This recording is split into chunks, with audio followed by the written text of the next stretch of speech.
RCN. Le son de la différence.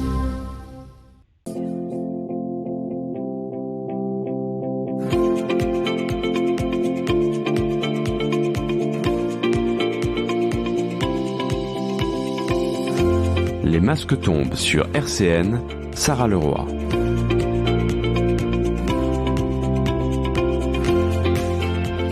Bonjour à toutes et à tous, chers auditeurs et chères auditrices, j'espère que vous allez bien et bienvenue dans votre émission du 13h. Vous pouvez nous retrouver en ce moment même en live sur Facebook et en live également sur notre chaîne YouTube et en podcast sur le site internet RCN. Alors aujourd'hui, j'ai le plaisir de recevoir dans nos studios à RCN le directeur de l'association culturelle algérienne Nedjma, qui se situe à la mairie de Villers-lès-Nancy, monsieur Rachid Afiane, que vous pouvez retrouver sur Facebook sous le nom de Association Nedjma Villers. Comment allez-vous aujourd'hui ? Ça va, merci. Alors, monsieur Afiane, est-ce que vous pouvez nous dire ce qu'est l'association Nedjma et quand a-t-elle été créée ?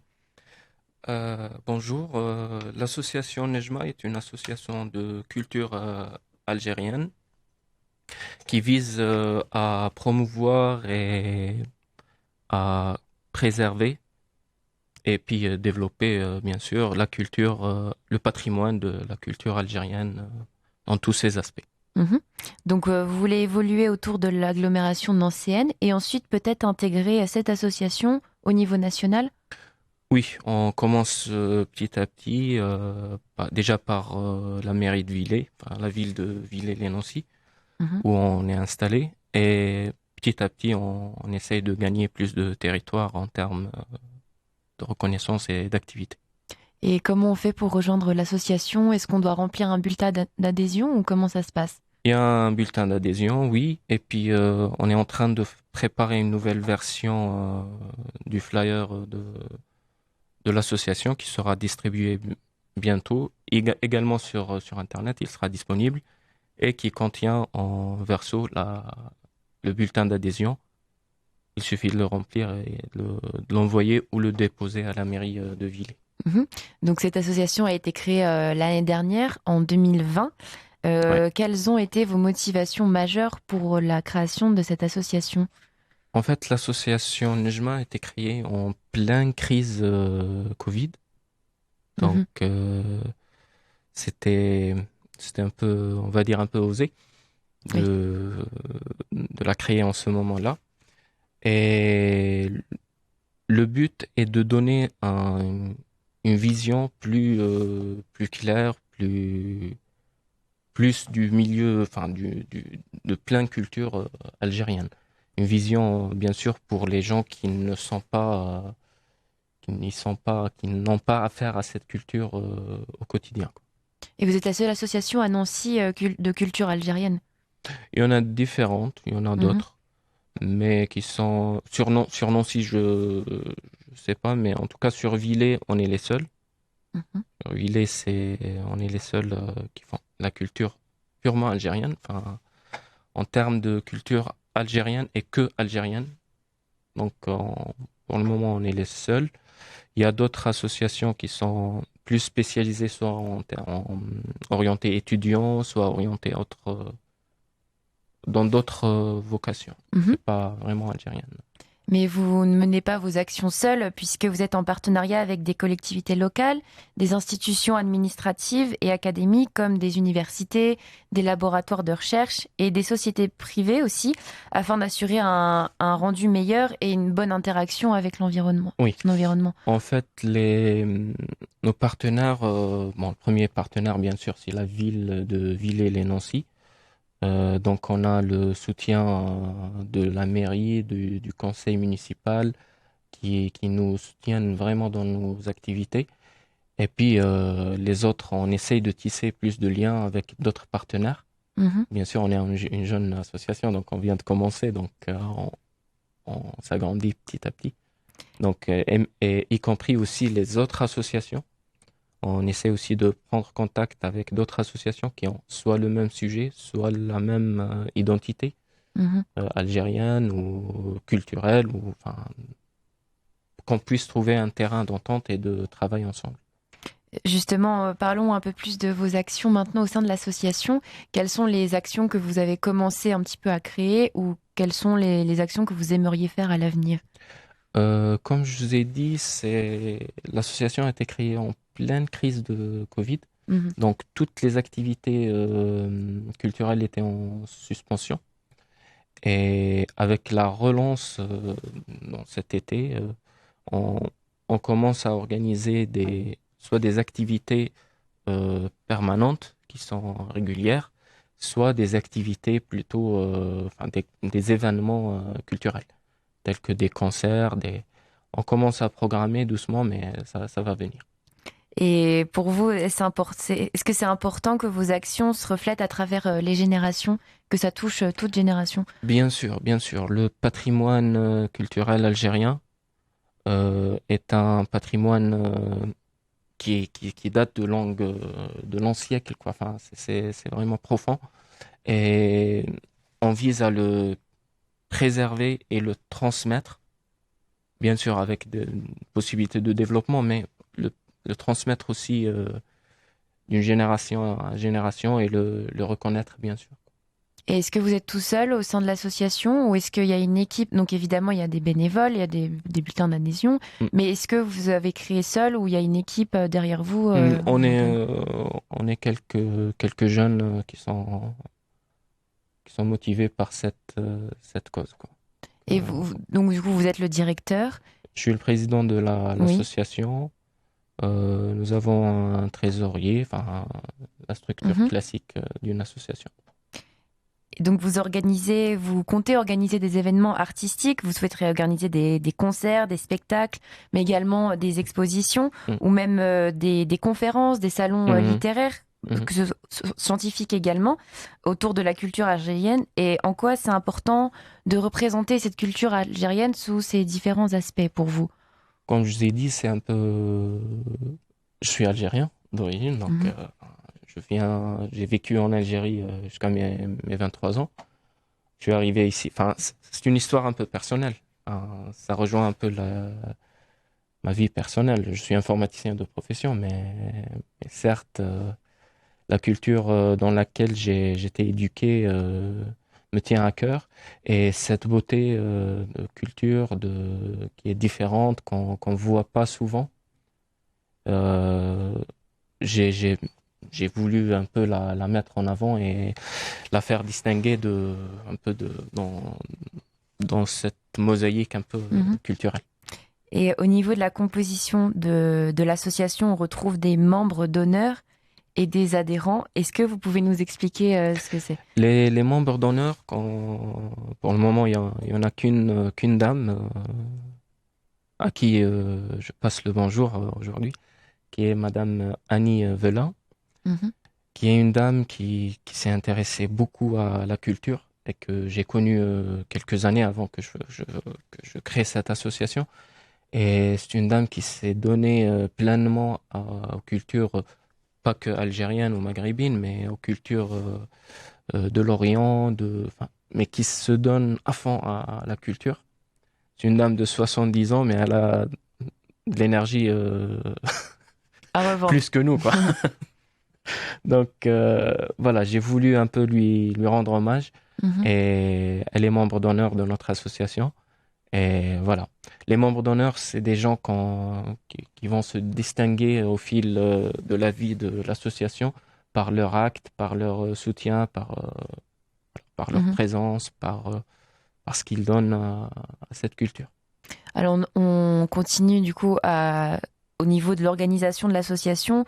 Comment vous comptez répartir les rôles? Comment ça se passe au niveau de l'organisation des actions que vous comptez mener au futur?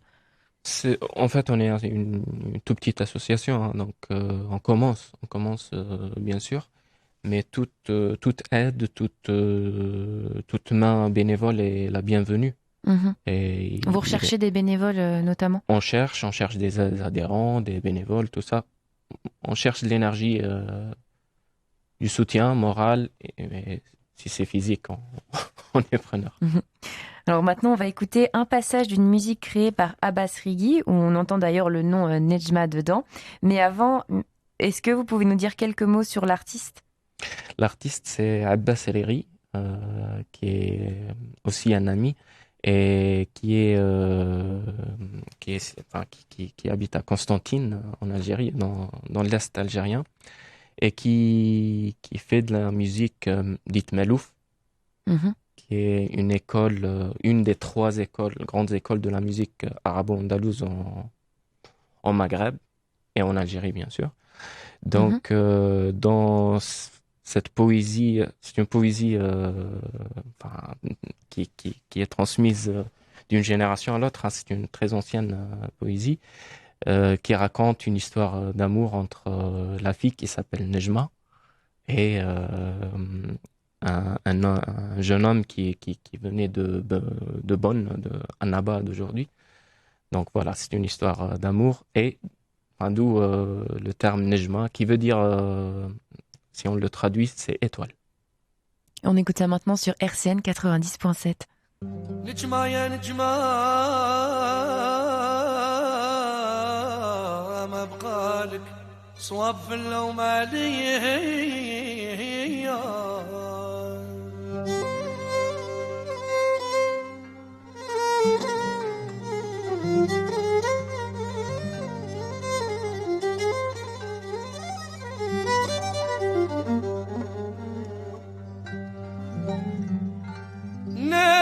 نجمة يا نجمة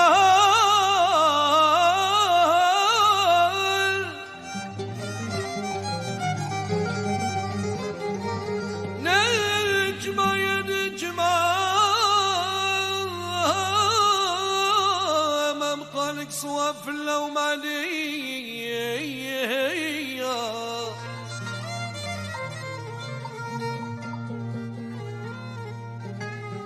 راني غديت نقداك في شنايع والباطل.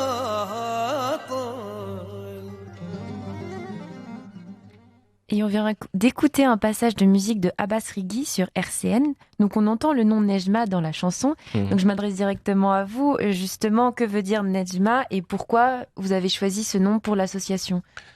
Nejma, c'est, si on traduit de l'arabe, c'est étoile, Mhm. tout simplement.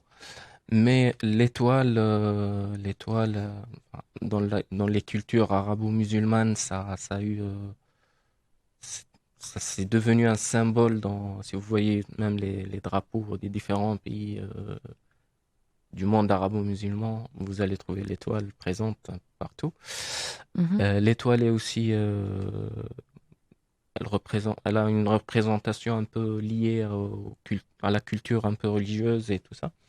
Mais c'est aussi, elle est très présente dans la littérature et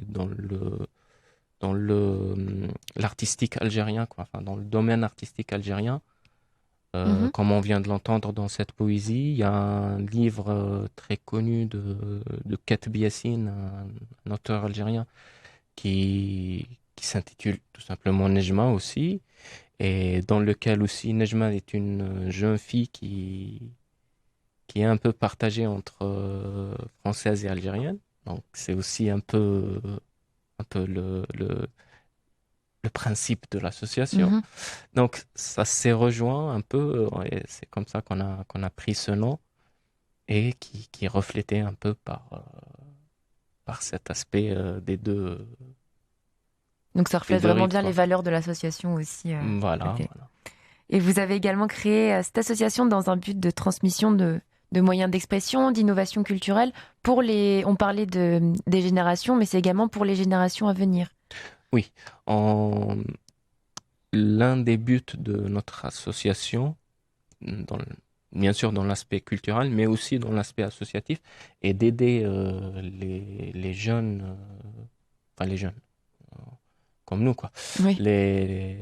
Nos amis, les gens qui veulent un peu aller dans cette perspective de créer une association ou de faire une activité culturelle, de les aider à monter leur projet, de leur donner les clés, de leur apprendre ce qu'on a appris, ce qu'on a Mhm. pu apprendre dans les différentes associations, dans comment ça fonctionne une association, tout ça, et leur donner les moyens de s'exprimer dans ce cadre, quoi.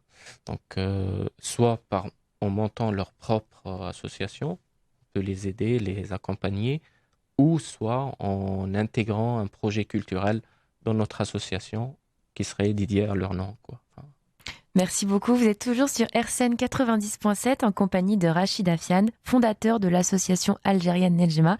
Et on écoute maintenant Cambodia de Kim Wilde.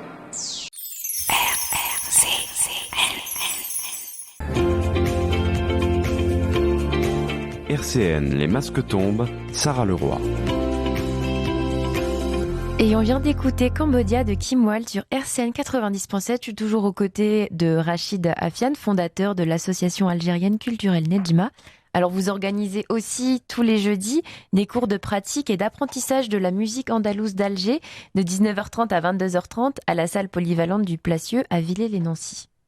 oui, c'est une activité qu'on a voulu lancer l'année passée, mais ça n'a pas fonctionné puisque avec la Covid, tout ça, les activités culturelles étaient freinées ou arrêtées.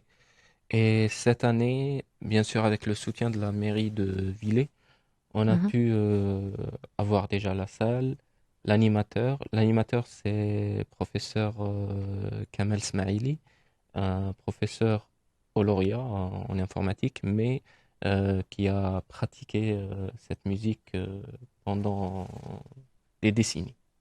Donc, il s'y connaît bien et c'est lui notre animateur du cours de musique. C'est un cours d'apprentissage, donc on peut venir, aucun niveau n'est exigé. On peut commencer à zéro, l'apprentissage du chant et d'un instrument au choix. Et on va venir aux questions un peu plus personnelles pour comprendre votre démarche, pourquoi vous avez créé cette association. Est-ce que vous avez toujours voulu revendiquer la culture algérienne sous différents aspects ? Oui, c'est un truc, donc c'est du vécu, hein, c'est une culture, comme je l'ai dit tout à l'heure, c'est une culture dans laquelle j'étais éduqué, dans laquelle j'étais élevé. Mon père m'a transmis cet amour à tout ce qui est culturel, tout ce qui est musical, artistique, tout ce qui est beau dans l'artistique. Et Donc c'est une culture héréditaire. Ouais, Transmission de culture héréditaire. Ouais, héréditaire. Et je suis fier de le dire. Et depuis que vous avez décidé de créer l'association, est-ce que, donc vous disiez, vous l'avez créée en pleine période de confinement, donc évidemment, j'imagine que maintenant, il y a eu des évolutions. Ça progresse, ça s'ouvre de plus en plus. Après, même pendant la période de confinement, on a contacté des artistes qui ont répondu présents si les conditions le permettent, qui ont dit oui à venir à l'association, enfin à venir animer des manifestations culturelles à l'association. Donc oui, c'était très très intéressant de le faire. Et est-ce que vous pouvez aussi nous décrire le logo ? Parce que il est important aussi le logo de l'association et savoir comment il a été conçu. Le logo était conçu par un graphiste bénévole qui est avec nous dans l'association, et ça représente une étoile, donc, qui reflète un peu le nom de l'association, avec une certaine calligraphie derrière. Merci d'être encore avec nous sur RCN 90.7 avec monsieur Rachid Afian et son association algérienne culturelle Nejma à Villers-les-Nancy. Je rappelle qu'on peut vous retrouver sur Facebook sous le nom Association Nejma Villers. Et on écoute dès à présent Betty Davis Eyes de Kim Carnes.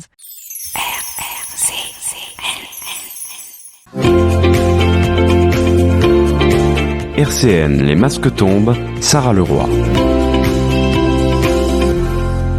C'était Kim Carnes avec son titre Betty Davis Eyes sur RCN 90.7 et aujourd'hui on parle de l'association culturelle algérienne Nejma en compagnie de Rachid Afian et vous organisez aussi des rencontres comme par exemple l'installation de votre stand le 4 septembre dernier au château de Madame de Graffigny. Oui, on participe un peu à la vie associative de la ville de Villers. Et puis, enfin, un peu en global, mais surtout Villers.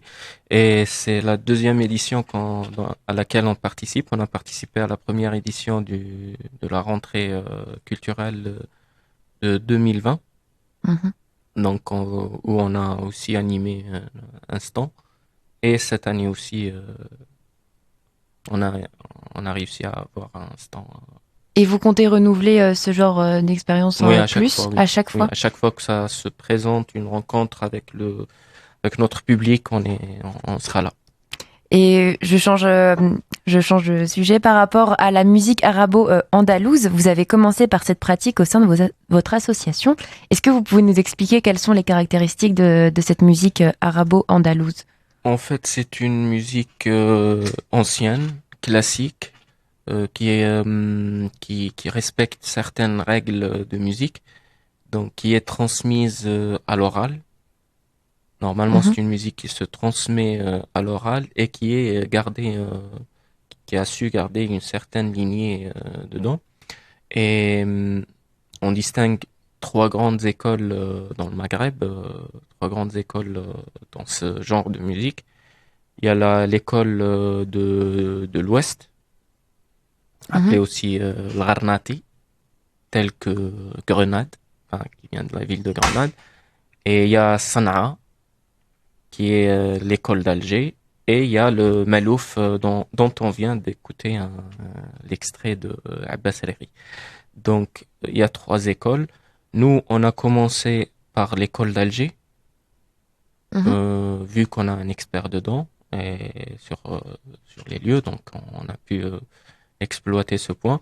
Donc, les cours donnés les jeudis soirs sont des cours sur la musique andalouse d'Alger, dite Sanaa. Et quels sont vos souhaits, vos projets futurs au sein de l'association?